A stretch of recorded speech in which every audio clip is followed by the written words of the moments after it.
नमस्कार दोस्तों, मेरा नाम है राहुल और आप देख रहे हैं object oriented programming in PHP. और दोस्तों आज हम लोग स्टार्ट करेंगे अपनी सीरीज़ लैरावेल 5.2 की। तो और लैरावेल स्टार्ट करने से पहले मैं आपको बताना चाहूँगा, आज हम लोग कवर करेंगे कंपोज़र को, क्योंकि जब मैं लैरावेल इंस्टॉल करने जाऊँगा तो सबसे पहला वर्ड मैं लिखूँगा यहाँ पे कंपोज़र, और वो आपको पता नहीं होगा ये है क्या, है ना। तो सबसे पहले ये समझ लेना बहुत ज़रूरी है। और सिर्फ इंस्टॉल करने में नहीं, आगे भी हमें बहुत सारे काम, बहुत सारी चीज़ें हम लोग ऐसी करेंगे प्रोजेक्ट बनाने के टाइम पे भी, जहाँ हम कंपोज़र यूज़ करेंगे। तो सबसे पहले कंपोज़र को समझ लेना बहुत ज़रूरी है मेरे हिसाब से। तो कंपोज़र है क्या दोस्तों? कंपोज़र बेसिकली एक सॉफ्टवेयर है छोटा सा, जो कि मैनेज करता है आपकी पीएचपी की डिपेंडेंसीज़। वो है आपका package management system, package manager है। और तीसरा है वो आपका package auto loader, class auto loader. यानी कि एक छोटा सा एग्जांपल मैं आपको बताता हूँ। इसके लिए हम लोग एक फ़ोल्डर बना लेते हैं अपने यहाँ पे कंपोज़र नाम से, ठीक है। और मैं उस कंपोज़र के अंदर चला जाता हूँ। मैं यहाँ पे देखिए कंपोज़र इंस्टॉल करना पड़ेगा पहले आपको, वो मैं सोच रहा हूँ कि वो मुझे कवर करने की ज़रूरत नहीं है, क्योंकि उसके लिए आपको मैं थोड़ा सा बता देता हूँ मोटा मोटा। आपको जाना है getcomposer.org पे। यहाँ पे आपको सारी ड्रिल मिली हुई है। गेटिंग स्टार्टेड कैसे करना है, ये क्या क्या है, कैसे है, और डाउनलोड कहाँ से कैसे होगा वो यहाँ पे दिया हुआ है। कैसे आप इसको इंस्टॉल कर सकते हो। फिर आप अगर विंडोज़ पे हो तो उसको इंस्टॉल करने का तरीका अलग है, मैक पे हो तो अलग है, लिनक्स ऐप पे हो तो अलग है। वो आपको इसमें डॉक्यूमेंटेशन पे मिल जाएगी, नहीं तो आपको और वीडियोस भी कई सारी मिल जाएंगी जिसमें आपको कंपोज़र कवर किया होगा। तो मैं यहाँ ये चीज़ नहीं करूँगा, क्योंकि मैंने बहुत सारे वीडियोस देखे, सर्च कर रहा था मैं भी, तो ये देखा कि बहुत लोगों ने ये बताया हुआ कि कंपोज़र कैसे इंस्टॉल करें और फिर कंपोज़र से लैरावेल कैसे इंस्टॉल करें, दैट्स इट। लेकिन मैं वो कवर नहीं करूँगा। मैं ये चाहता हूँ आपको बताना कि कंपोज़र एक्चुअली होता क्या है और वो कैसे काम करता है, ठीक है। तो इंस्टॉल कैसे करना है वो आप कर लीजिए, क्योंकि अगर मैं वो करने जाऊँगा तो विंडोज़ पे अलग तरीके से होगा, मैक पे अलग तरीके से होगा, लिनक्स पे अलग तरीके से होगा, और तीनों के लिए अलग अलग वीडियोस बनेंगे। और पहली बात यह है कि मेरे पास सिर्फ मैक है, ना तो मेरे पास लिनक्स है, ना मेरे पास विंडोज़ है, ठीक है। तो वो मैं कर भी नहीं पाऊँगा, मेरे लिए भी मुश्किल हो जाएगा। वो आप थोड़ा सा अपने आप से मैनेज कर लो, इंस्टॉल कर लो। उसमें मैं थोड़ा सा गाइडेंस और आपको दे देता हूँ, आइडिया कि मैं यहाँ पे जो यूज़ करूँगा हर बार कंपोज़र करूँगा लिख के। तो ज़रूरी नहीं है आपके सिस्टम पे वो कंपोज़र हो। विंडोज़ पे आपको वो सिस्टम वेरिएबल्स में ऐड करना पड़ता है कंपोज़र के लिए।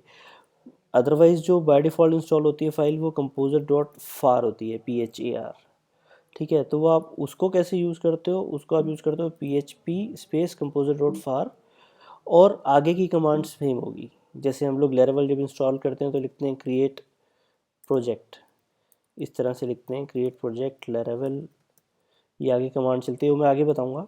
तो आप इसको इस तरह से लिखें, PHP स्पेस कंपोज़र डॉट फार स्पेस क्रिएट प्रोजेक्ट, या फिर मैं जो यहाँ पे लिखूँगा वो लिखूँगा कंपोज़र स्पेस क्रिएट प्रोजेक्ट। तो वो बात एक ही है। अगर आपने सिस्टम वेरिएबल में ऐड कर लिया तो आपको इजी हो जाता है इस तरह से यूज़ करने में।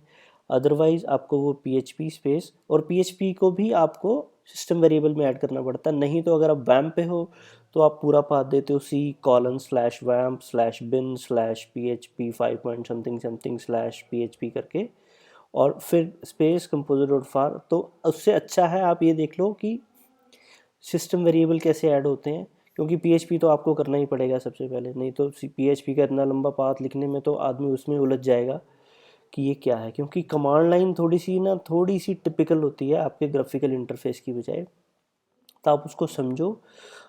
अगर आप उसको समझ जाते हो अच्छे से तो फिर आपको कमांड लाइन से प्यार हो जाता है। फिर आप माउस की तरफ देखना भी नहीं चाहते, विंडोज़ खोल खोल के my computer C drive D drive नहीं करना चाहोगे, फिर आप कमांड पे ही काम करोगे।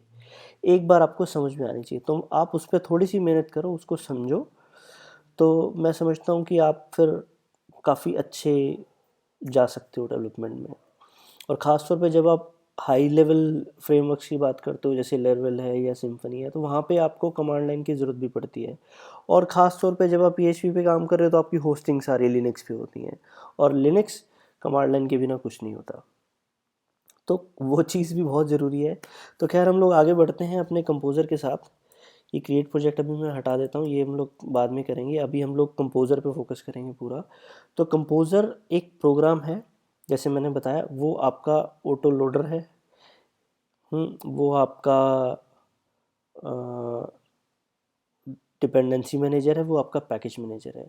ऑटो लोडर कैसे है वो मैं आपको उसका एक छोटा सा एग्जांपल देता हूँ पहले, बाद में इसकी डिटेल्स में आएंगे। तो मैं यहाँ पे पहले एक फ़ोल्डर बना लेता हूँ कंपोज़र के नाम से ही। मैं एक डायरेक्टरी कंपोज़र और CD कंपोज़र में आ गया।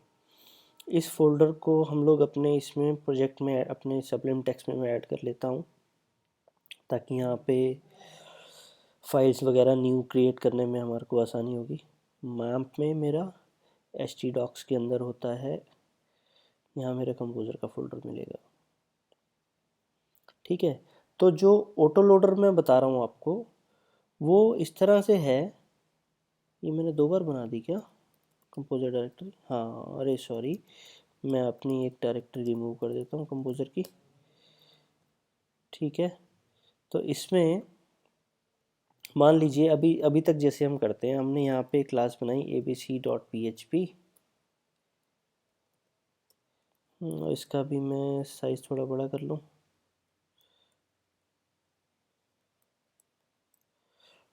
ठीक है, php क्लास abc, इसमें हम लोग एक पब्लिक फंक्शन बना देते हैं, कंस्ट्रक्टर ही बना देते हैं, कंस्ट्रक्ट। और जब इसका ऑब्जेक्ट बनेगा तो यहाँ पे इको होगा क्लास abc इनिशिएटेड। ठीक है, एक ही छोटी सी एग्जांपल के लिए मैं ले रहा हूँ। और फिर एक और फाइल बनाते हैं xyz.php, इसमें भी class xyz, same public function construct. मैं कंस्ट्रक्ट इसलिए बना रहा हूँ कि जब हम कोड को यूज़ करेंगे, कॉल करेंगे, तो वहाँ पे हमें स्क्रीन पे कुछ दिख जाए कि क्या हो रहा है। Echo class xyz initiated. ठीक है, अब यहाँ पे मैं एक फ़ाइल बनाता हूँ, न्यू फाइल अपनी index.php। ठीक है, अब यहाँ पे अगर मुझे abc की फ़ाइल क्लास या xyz क्लास यूज़ करनी है, तो मुझे यहाँ पे पहले इंक्लूड करनी पड़ती है, इंक्लूड वंस abc.php, और उसके बाद मैं कर सकता हूँ $abc is equal to new abc। ठीक है, अब मैं इस कोड को रन करता हूँ। यहाँ हमारा कंपोज़र का फोल्डर बन गया है, इसमें जाएंगे तो देखिए क्लास abc इनिशिएटेड ये लिखा हुआ आ रहा है ना। अब यहीं पे अगर मुझे xyz का वो बनाना है, is equal to new xyz,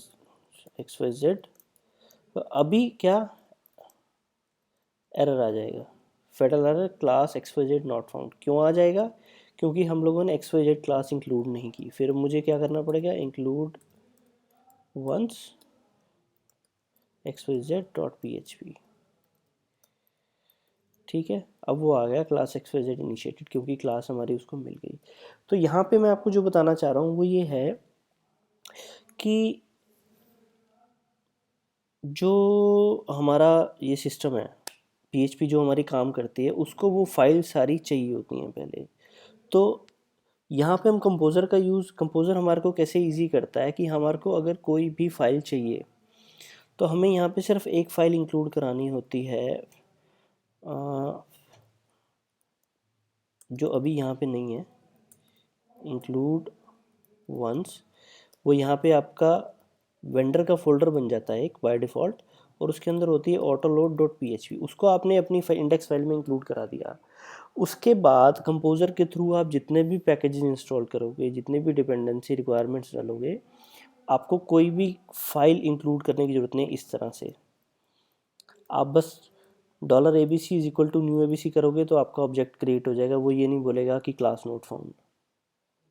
है ना, और या XYZ जितनी भी क्लासेस होंगी, जो भी होगा वो सब आपका मैनेज हो जाता है। वो होता कैसे है, वो पैकेजेस बनते हैं। वो मैं आपको बताता हूँ कि हम लोग अपना पैकेज कैसे बनाते हैं। तो कंपोज़र पे जब हम काम करते हैं, यहाँ पे मान लीजिए मैं भी हूँ अपना कंपोज़र डायरेक्टरी के अंदर ही। यहाँ पे हम लोग एक इनिशिएट करते हैं कंपोज़र स्पेस इनिट, एक इसकी कमांड होती है इनिशियलाइज़ करने के लिए, इनिशिएट करने के लिए। जब ये होती है एक नया पैकेज बनाने के लिए, ठीक है, जिस फोल्डर के अंदर आप हो, जहाँ पे आपको जिस फोल्डर के अंदर फाइल्स बनानी है वहाँ पे आप इसको करते हो। ठीक है, बड़ा बेसिक सा सिंपल सा बनाएंगे हम। इसमें वैसे तो ऑप्शन बहुत सारी होती हैं, लेकिन हम एक बेसिक स्टार्टिंग करते हैं। तो कंपोज़र स्पेस इनिट करते हैं। ये आपको कुछ एक सवाल पूछेगा। उसके बाद सबसे पहले पूछता है पैकेज का नाम। जैसे मैंने बताया कि पैकेज मैनेजमेंट सिस्टम है, तो इसमें आप सारे जितने सॉफ्टवेयर होते हैं, और जैसे मैं ड्राई का भी जिक्र कर चुका हूँ पहले, डोंट रिपीट योर सेल्फ। तो डोंट रिपीट योर सेल्फ का मतलब ये है कि एक फंक्शनैलिटी अगर आपने एक बार बना ली, कॉमन है, उसको आप एक पैकेज पे बना दो, और वो पैकेज फिर आप हर जगह अपने हर प्रोजेक्ट में यूज़ कर सको। और जो ये कंपोज़र जिस बंदे ने बनाया होगा, जिसने भी बनाया मुझे अभी नहीं मालूम है, तो उन्होंने क्या सोच के बनाया कि कहीं पे भी किसी ने भी दुनिया में अगर एक फंक्शनैलिटी, एक क्लास बना के रखी है, तो वो दुनिया के किसी दूसरे कोने में दूसरे आदमी को फिर से बनाने की ज़रूरत नहीं पड़े। मान लीजिए PDF जनरेटर होती हैं क्लासेस, मैं भी आपको उसका एग्जांपल पे दिखाऊंगा। डॉम PDF एक पैकेज है, कितना चलता है, काफ़ी अच्छा। आपको HTML से PDF बनानी है, तो यही चीज़ अगर आपको फिर से लिखनी पड़ती तो क्या होता। अगर आपको आज आपके पास वो लाइब्रेरी है तो आप उसको यूज़ कर सकते हो। वो क्यों कर सकते, किस हिसाब से कर सकते हो। अदरवाइज़ पहले कंपोज़र से पहले क्या था, वो आपको फाइल्स इंक्लूड करानी पड़ती थी, है ना, और जिसने बंदे ने पैकेज बनाया उसके लिए भी मैनेज करना बहुत मुश्किल हो जाता है। जब आप बनाते हैं तो वो यहाँ पे कंपोज़र बहुत आसान कर देता है। उस पर हम लोग देखते हैं पहले। तो ये सबसे पहले मांगता है पैकेज नेम। इसका जो फॉर्मेट है वो है वेंडर नेम, यानी कि आप अपना नाम दे दो, अपनी कंपनी का नाम दे दो, जो भी, स्लैश पैकेज का नाम। तो यहाँ पे मैं दे देता हूँ राहुल छोड़ो, यहाँ पे हम लोग दे देते हैं ABC, हमारा वेंडर का नाम हो गया, और XYZ हो गया पैकेज का नाम। ठीक है, या वेंडर स्लैश पैकेज ही देते हैं, वेंडर स्लैश पैकेज। इससे आपको समझने में आसानी होगी। तो vendor name slash package name, okay, enter करेंगे। उसके बाद ये डिस्क्रिप्शन पूछता है, वो मैं यहाँ पे कुछ भी नहीं डाल रहा हूँ। ऑथर पूछता है, ऑथर रिक्वायर्ड होता है, कौन बना रहा है इसको, ऑथर यानी कि जिसने लिखा है। तो यहाँ पे मैं क्या दूँ, ऑथर दे देते हैं, ABC दे देते हैं। ठीक है, उसके बाद ये बताता है invalid author string must be in format, author का नाम, और फिर ये जो आपकी ब्रैकेट्स होती हैं, ट्रायंगल ब्रैकेट्स, उनके बीच में उसको ईमेल एड्रेस चाहिए, ताकि अगर उस पैकेज से रिलेटेड कुछ भी कल को कोई, अब देखिए दुनिया यूज़ करेगी, यहाँ पे हम पूरे बड़े लेवल पे बात कर रहे हैं, दुनिया में कहीं भी कोई भी यूज़ कर सकता है। तो जब कोई बंदा अगर आपका पैकेज यूज़ कर रहा है, उसको कोई इशू आता है, तो वो कहाँ कहाँ कॉन्टैक्ट करेगा, तो उसके लिए ईमेल एड्रेस आपको यहाँ पे देना होता है। तो उसका फॉर्मेट क्या है, ABC, उसके बाद ब्रैकेट में abc@xyz.com मैंने डाल दिया ऐसे ही एग्जाम्पल के लिए। ठीक है, एंटर। मिनिमम स्टेबिलिटी, इसको अभी हम ब्लैंक एंटर कर देते हैं, ये बता दूंगा बाद में क्या होता है। पैकेज टाइप, इसको भी छोड़ दो। लाइसेंस कई तरह के होते हैं, MIT वगैरह वगैरह, उसको भी छोड़ दो। Would you like to define your dependencies, ये क्या है कि जैसे मैंने बताया डिपेंडेंसी मैनेजर है। अब एक पैकेज, कई बार ज़रूरी नहीं है कि वो अपने आप में सारा काम करेगा। कई बार ऐसा होता है कि एक बड़ा पैकेज छोटे छोटे कई पैकेजेस को यूज़ करता है ना, तो उसके वो भी ये मैनेज करता है। इसलिए मैंने 3 चीज़ें बताई थी, कंपोज़र मैनेज करता है आपका पैकेज मैनेजमेंट, आपका ऑटो लोड मैनेजमेंट, और डिपेंडेंसी मैनेजमेंट। ये डिपेंडेंसी वाला पार्ट है। तो मान लीजिए एक पैकेज कोई दूसरे पैकेज को मैनेज करता है, वो मैं आपको भी डोम का एग्जांपल दूंगा, सॉरी यूज़ करता है, डोम PDF का एग्जांपल दूंगा, तो उसमें आपको थोड़ा सा क्लियर होगा। वो आपको अभी करनी है डिफाइन, अभी नहीं करनी है, अभी हम इसको नो कर देते हैं। ठीक है, enter. Would you like to define your dev dependencies, यानी कि डेवलपमेंट डिपेंडेंसीज, नहीं करनी है अभी। ठीक है, और ये आ गई हमारी फाइनल आउटपुट कि इस तरह की। Do you confirm generation, yes.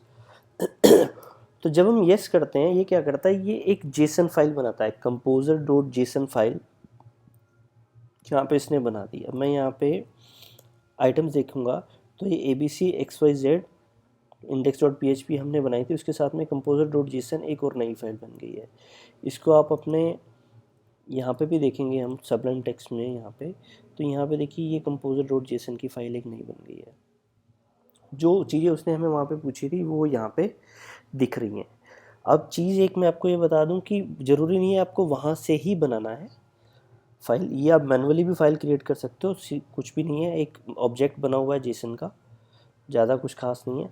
लेकिन वहाँ पे बताने का मतलब ये था कि आपको उसको समझने में आसानी होने, ऐसे में फाइल बनाने लगता तो आपको आधी चीज़ शायद समझ नहीं आती। ये ऑब्जेक्ट बना है, उसमें नेम में उसने पैकेज का नाम दिया vendor/पैकेज, उसके पास ऑथर कौन कौन है, सॉरी हाँ और भी होंगे तो आ जाएंगे।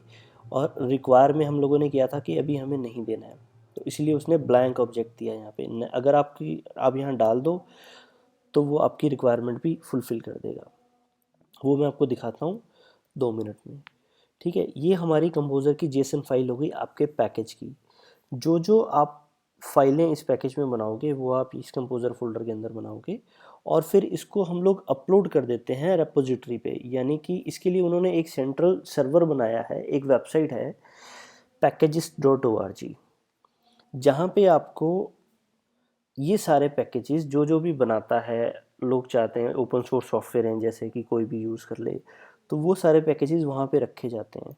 वो भी मैं आपको खोल के दिखा देता हूँ। वो है packagist.org, packagist.org, ये वेबसाइट है।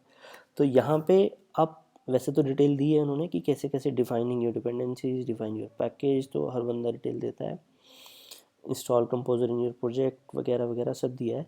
तो एक चीज़ जो सबसे सबसे ज़्यादा इस वेबसाइट पर ज़रूरत होती है वो है सर्च पैकेजेस। अगर आपको कोई भी पैकेज चाहिए, कोई भी किसी तरह की आप काम करना चाहते हो, मान लीजिए अभी मैं पीडीएफ का एग्जांपल दे रहा था, तो आप यहाँ पे लिखो पीडीएफ, आपके सामने पीडीएफ से रिलेटेड कितने प्रोजेक्ट्स हैं देखिए, और यहाँ पे उसकी डिटेल आती हैं। ये जो UCSD मैथ पीडीएफ जो भी है, मुझे नहीं पता क्या है, इसके 1,45,483 डाउनलोड्स हो चुके हैं अब तक। हाँ, जो दूसरा है THU जॉन PDF/PDF, उसके 52,307 हो गए हैं, हो चुके हैं डाउनलोड्स। तो इस तरह से ये इसकी रेपोजिटरी है जहाँ पे कोई भी पैकेज बनाता है बंदा, वो यहाँ पे अपलोड कर सके, और फिर उसको कहीं भी जब आपको पैकेज बनाना है, आपको बस इंटरनेट कनेक्टिविटी होनी चाहिए, वो तो ऑब्वियस सी बात है ना, वो होनी चाहिए। आप यहाँ पे लिखो, जैसे मैं आपको अभी बताता हूँ एग्जांपल, यहाँ पे हम रिक्वायर डालेंगे तो वो पैकेज अपने आप हमारे पास इंस्टॉल हो जाएगा, हमें वो भी इंस्टॉल हो जाएगा और उसकी डिपेंडेंसीज भी। जैसे मैं आपको दिखाता हूँ, यहाँ अगर हम डॉम PDF लिखें, डॉम PDF, तो डॉम PDF/डॉम PDF पैकेज का नाम है, यानी कि वेंडर का नाम डॉम PDF/ पैकेज का नाम भी डॉम PDF। ज़रूरी नहीं आपको अलग अलग देना, आप सेम भी दे सकते हो जैसे इन्होंने दिया है। तो यहाँ पे हम लोग रिक्वायर में देते हैं डॉम PDF/डॉम PDF और कॉलन, उसके बाद यहाँ पे आप देते हो वर्जन, मान लीजिए 0.6.2 इनका लेटेस्ट वर्जन है अभी, या जो डेवलपमेंट का 0.7.0 एट डेव, यानी कि जो अभी अंडर डेवलपमेंट है, जो स्टेबल रिलीज नहीं है। ठीक है, ऐसा कर सकते हैं। नहीं तो मैं आपको बताता हूँ, कमांड लाइन से आप जाओ जहाँ हम लोग पहले थे, यहाँ पे आपने लिखा कंपोजर रिक्वायर, क्योंकि यहाँ अगर आप डिफाइन करोगे तो यहाँ पे आपको या तो वर्जन देना पड़ेगा, नहीं तो आप यहाँ पे लगा दो स्टार, जो भी लेटेस्ट वर्जन होगा वो आ जाएगा। ठीक है, या तो यहाँ लगा दो, और फिर एक सेकेंड, हाँ, या तो यहाँ लगा दो, और फिर आपको यहाँ पे कमांड रन करनी पड़ती है, कंपोजर अपडेट या फिर कंपोजर इंस्टॉल कर दो या अपडेट कर दो, एक ही बात है, मैं हमेशा अपडेट करता हूँ यूज़। ठीक, जब आप कंपोजर अपडेट करोगे तो ये स्कैन करेगा इसकी आपकी डिपेंडेंसीज नई, जो भी इसमें आपने अगर कुछ रिक्वायरमेंट डाली है, नई डाली है, और साथ में अगर आपने पुरानी हटाई है तो वो वाली फाइल्स डिलीट भी कर देगा, अगर आपने कोई नई डाली है तो उसको डाउनलोड भी कर देगा। वो डाउनलोड कहाँ करेगा, वो यहाँ पे एक नया फोल्डर, अभी देखिए कंपोजर फोल्डर के अंदर हमारी 4 फाइल्स हैं सिर्फ, और कुछ भी नहीं है। जब हम उसको रन करेंगे तो यहाँ पे एक वेंडर नाम का फोल्डर बन जाएगा और उसके अंदर जितनी हमारे रिक्वायर्ड पैकेजेस होंगे उसके अंदर वेंडर नाम, उसके अंदर वेंडर के नाम का फोल्डर होगा, उस वेंडर के अंदर पैकेज के नाम का फोल्डर होगा, उसके अंदर उस पैकेज की फाइल्स होंगी। इसी तरह से इसका सिस्टम होता है, ऐसे काम करता है ये।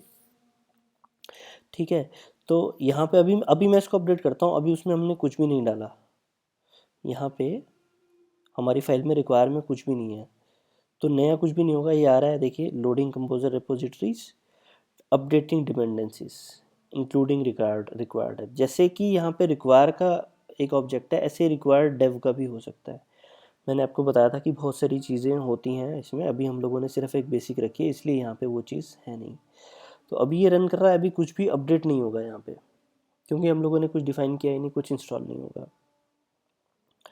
ठीक है, ये हो जाने के बाद मैं आपको करके दिखाता हूँ कि जब हम लोग ऐड करते हैं तो फिर कैसे काम करता है। 2 मिनट लेगा ये। हो गया, देखिए, जनरेटिंग ऑटो लोड फाइल्स। अभी ऑटो लोड फाइल्स क्या है, नथिंग टू इंस्टॉल और अपडेट, पहले इसने बता दिया। अभी ऑटो अपडेट फाइल क्या है, यहाँ पे ये देखिए, इसने वेंडर का फोल्डर बना दिया, मैंने आपको बताया था। ठीक है, उसके अंदर कंपोजर का फोल्डर बना दिया जो कि इसका अपना खुद का, यानी कि अब इसमें कंफ्यूज मत होना, जो मैंने एक कंपोजर का फोल्डर बनाया और वेंडर के अंदर कंपोजर है, तो वेंडर के अंदर कंपोजर कौन सा फोल्डर है, जो एक्चुअल कंपोजर हम अभी सीख रहे हैं उसका पैकेज है।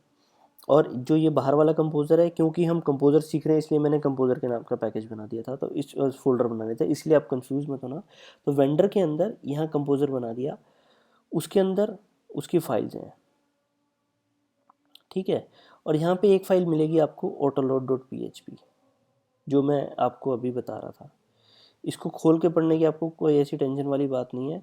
आपको सिर्फ करना यह है कि यहाँ पे जो कि मैंने बताया था ना, vendor/autoload.php, यहाँ पे आपको एक कांस्टेंट लगाना पड़ेगा डायरेक्टरी का।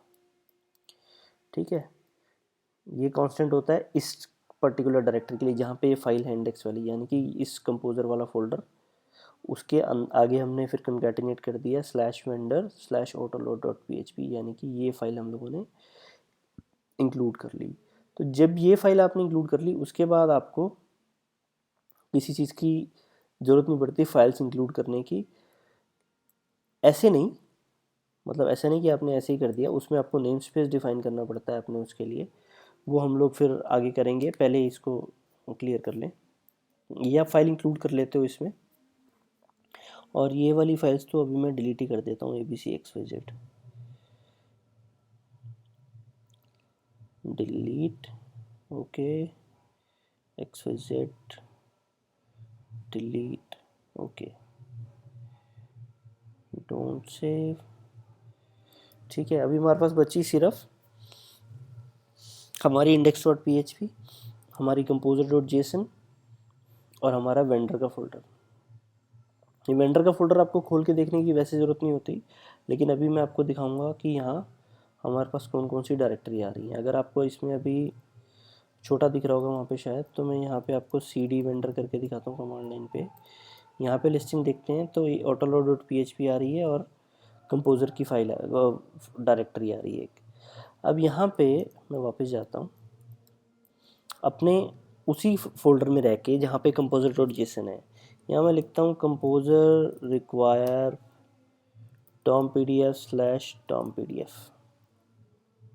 ठीक है, आप चाहो तो यहाँ पे उसका वर्जन दे दो स्पेस दे के, या कॉलन देख के होता है शायद, हाँ कॉलन दे के, नहीं तो आप ऐसे ही दे दो, जो लेटेस्ट वर्जन होगा वो इंस्टॉल हो जाएगा।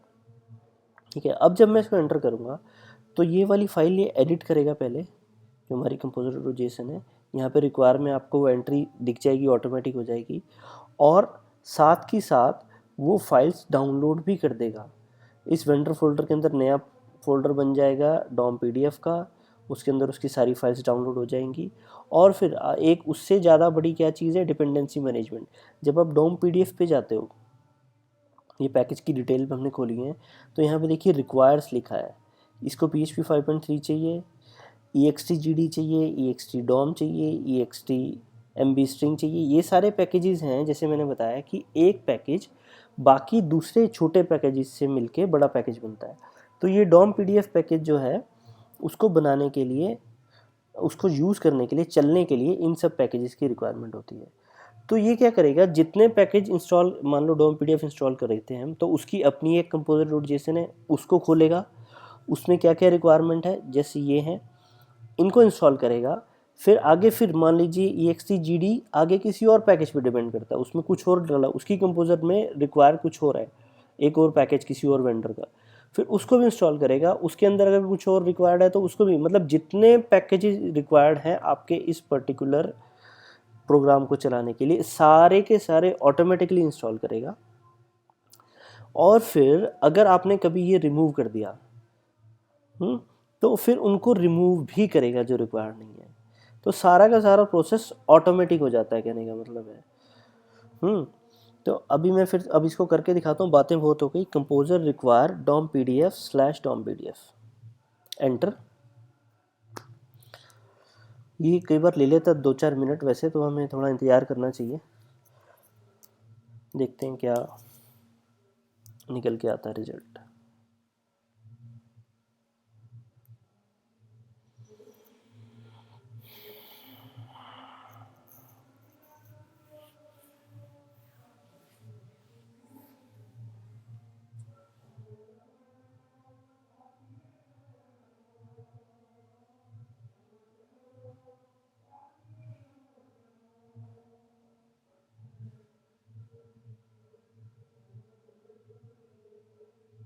आ जाए यार, बहुत देर लगा दी इस बार इसमें।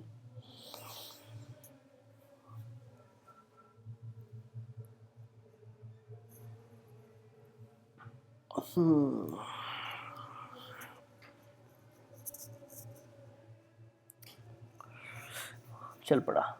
देखिए, composer dot JSON has been updated, उसने हमारी फाइल अपडेट कर दी। उसके बाद loading composer repositories with package information, updating dependencies. देखिए, फैंक्स PHP फ़ॉन्ट लिब उसको चाहिए था डॉम पीडीएफ को, तो उसने इंस्टॉल किया। और installing DOM PDF 0.6.2, writing lock file, generating autoload files. अब ये लॉक फाइल क्या है, ये एक और फाइल है। ये देखिए यहाँ पे कंपोजर के साथ बन गई, कंपोजर डॉट लॉक फाइल। ये क्या करती है, जो आपकी ऑटो लोडिंग वाला सिस्टम है, जो आपके पैकेज मैनेजमेंट है, यानी कि जो चीज़ हमने इसमें डिफ़ाइन की थी कि ये पैकेज हमारे को चाहिए, है ना, तो जो जो पैकेज इंस्टॉल हुए हैं उसकी इंफॉर्मेशन इसमें है कंपोजर डॉट लॉक में। ठीक है, ये भी आपको ऐसा देखने की ज़रूरत नहीं है कुछ इसको, मतलब ये वो इन्फॉर्मेशन है, इसमें आप डालते हो कि ये हमारे को रिक्वायर्ड है, और इसमें वो होते हैं इंफॉर्मेशन जो कि करंटली इंस्टॉल्ड है। ठीक है, तो इसको आपको देखने की वैसे ज़रूरत नहीं है, तो मैं लेकिन आपको बता रहा हूँ कि ये फाइल है क्या। अब आप यहाँ वेंडर के फोल्डर के अंदर जाओगे तो यहाँ पे आपको डॉम पीडीएफ का मिलेगा फोल्डर, और एक फोइंक्स जो भी है, ये PHOENX। यहाँ पे फिर से चलते हैं हम, अभी हैं हम कंपोजर के अंदर। यहाँ पे हम जाएंगे CD वेंडर, यहाँ पे फिर से लिस्टिंग करते हैं। तो ऑटोलोड, कंपोजर, ये दो ही थे पहले, अभी डॉम पीडीएफ बन गया और फैंक्स भी बन गया, ये PHENX है, ये फोल्डर भी बन गया। यानी कि हमें डॉम पीडीएफ चाहिए था और डॉम पीडीएफ को चलने के लिए फैंक्स का कोई पैकेज चाहिए था, तो इसने हमारा डॉम पीडीएफ इंस्टॉल किया और फैंक्स को भी इंस्टॉल किया। और अगर फैंक्स के अंदर कोई और रिक्वायर डला होता तो वो भी इंस्टॉल हो जाता ऑटोमेटिकली, और रिमूव भी होते हैं ऑटोमेटिकली। तो ये देखिए, कंपोजर की फाइल देखते हैं हम अपनी, कंपोजर डॉट जेसन। ये रिक्वायर के अंदर हमने कुछ नहीं डाला हुआ था, लेकिन ये डॉम पीडीएफ 0.6.2 यहाँ पे ऑटोमेटिकली ऐड हो गया। लेकिन अब सीन क्या है, हमारे को चाहिए यहाँ पे 0.7.0 एट डेव, डेवलपमेंट वाला वर्जन चाहिए, इसलिए हम लोगों ने @dev लगा दिया। क्यों चाहिए वो मैं आपको बता देता हूँ, क्योंकि हमें यहाँ पे यूज़ करना है। तो बेसिकली यहाँ पे ना, ये इसका और नेम स्पेस का कुछ फंडा है डॉम पीडीएफ का, वो पुराने वाले वर्जन में यहाँ पे चल नहीं रहा था, मैंने ट्राई किया था, तो इसलिए 0.7 इंस्टॉल किया है, तो वो हम यहाँ पे यूज़ कर पाएंगे। उससे पहले यूज़ करेंगे, उससे पहले मैं आपको बताता हूँ कि इसको अब जब हम दोबारा अपडेट करेंगे, दोबारा यहाँ पे आपको रन करनी है कंपोजर डॉट अपडेट, बैक जाके करनी पड़ेगी जिस फाइल में, जिस फोल्डर में कंपोजर डॉट जेसन पड़ी है वहाँ पे। मैं यहाँ करता हूँ कंपोजर अपडेट। तो ये क्या करेगा, फिर से चेक करेगा कि अभी नया वर्जन कौन सा चाहिए हमें। फिर वो पैकेज रेपोजिटरी में चेक करेगा कि इस वाले वर्जन के लिए हमें कौन कौन सी डिपेंडेंसी चाहिए। अगर कोई नई चाहिए तो वो भी इंस्टॉल कर देगा, अगर पुरानी वाली नहीं चाहिए तो उसको रिमूव कर देगा। मैं इसको अब रन करता हूँ तो ये 2-3 पैकेज और नए इंस्टॉल करेगा, देखना कि loading composer repositories with package information, सारा आपको सब कुछ बताता है कि क्या हो रहा है।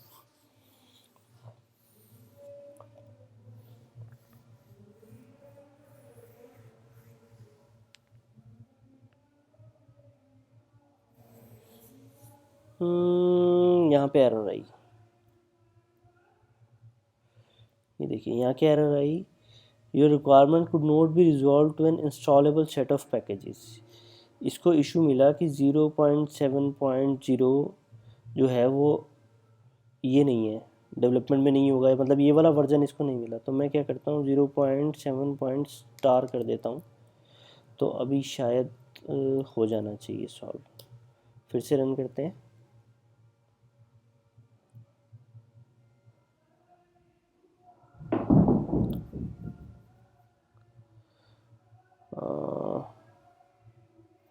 ठीक है, हो गया। ये एक्चुअली कुछ एरर आई है, वो मेरा परमिशंस का इशू है। यहाँ पे मुझे सूडो लगा के करना था मैंने, लेकिन मैंने ऐसे ही कर दिया। तो इसने क्या किया ये देखिए,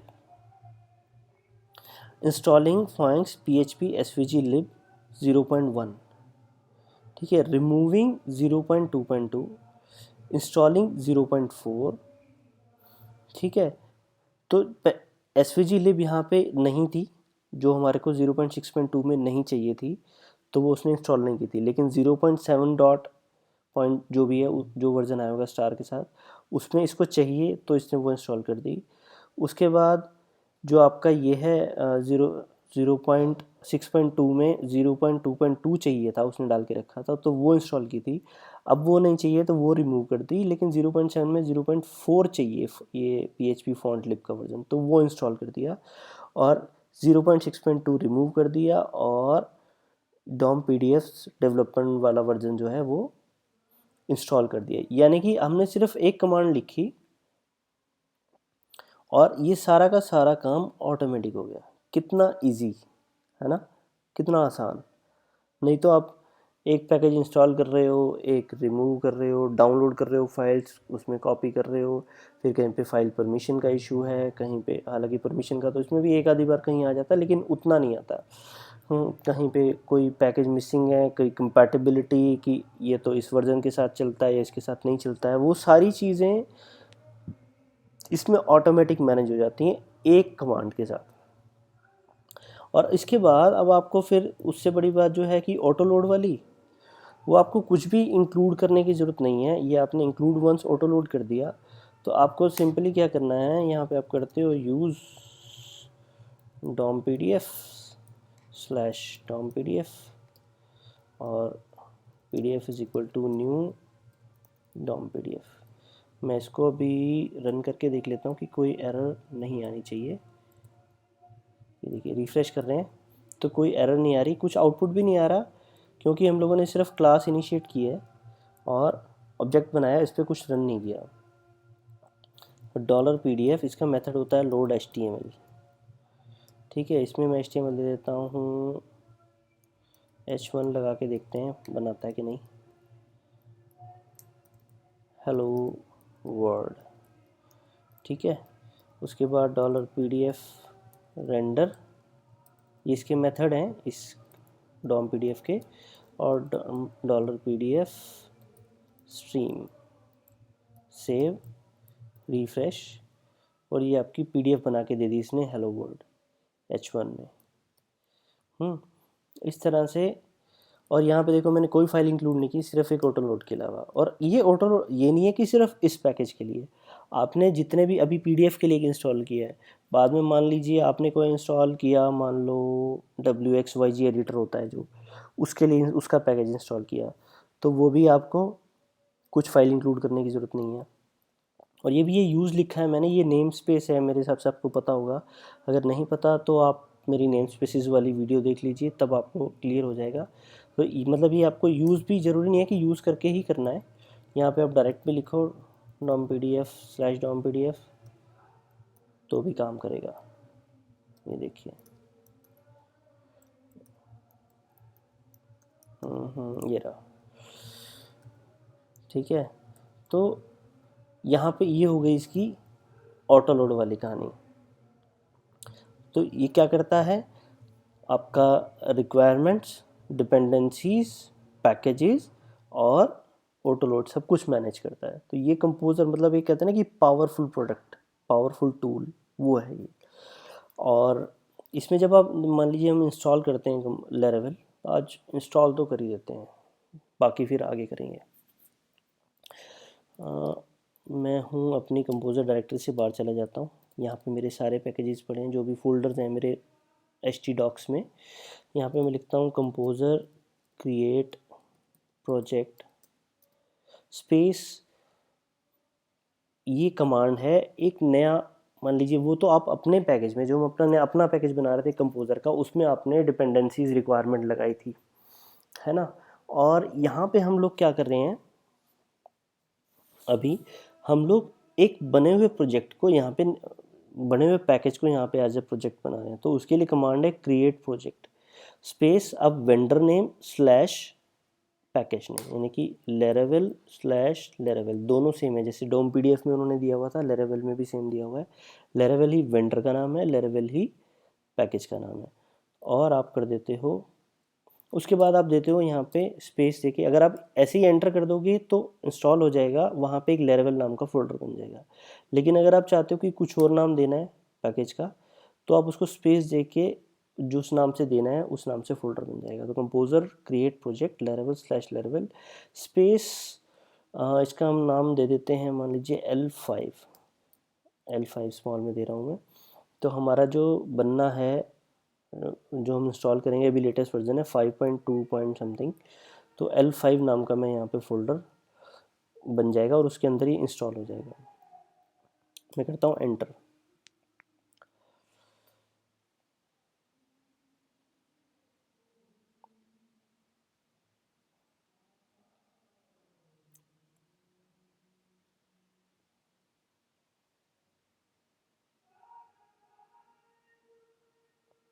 देखिए इंस्टॉलिंग लेरेवल 5.2.15 आज की डेट में जो लेटेस्ट स्टेबल रिलीज होगी।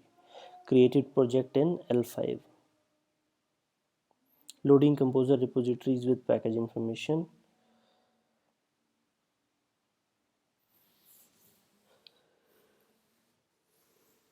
अभी इसकी डिपेंडेंसीज इंस्टॉल करेगा। ये मैंने आपको बताया कि वो मेरी परमिशन का इशू है, परमिशन डिनाइड आ रहा है, लेकिन ये इंस्टॉल तो कर ही देगा। अभी ये आ रहा है परमिशन डिनाइड, लेकिन हो जाएगा इंस्टॉल।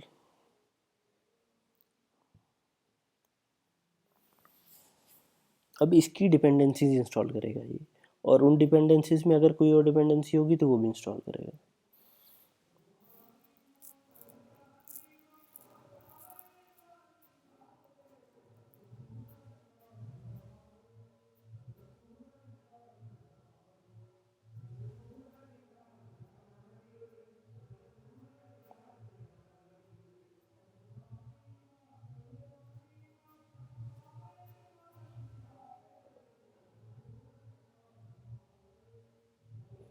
चल मेरे भाई,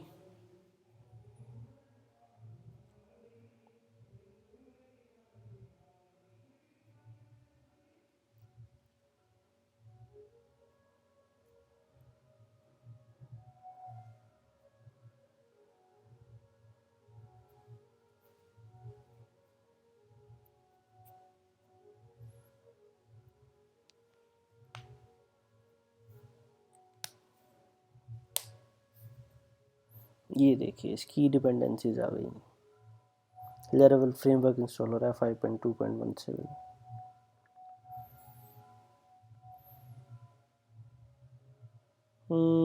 परमिशन डिनाइड हो गई, तो मैं काम करता हूँ, या तो इसको डिलीट करके ना,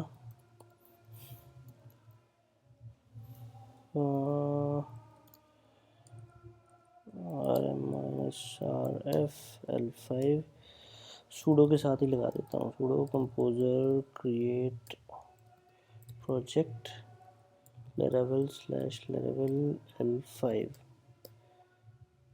ये मेरा पासवर्ड।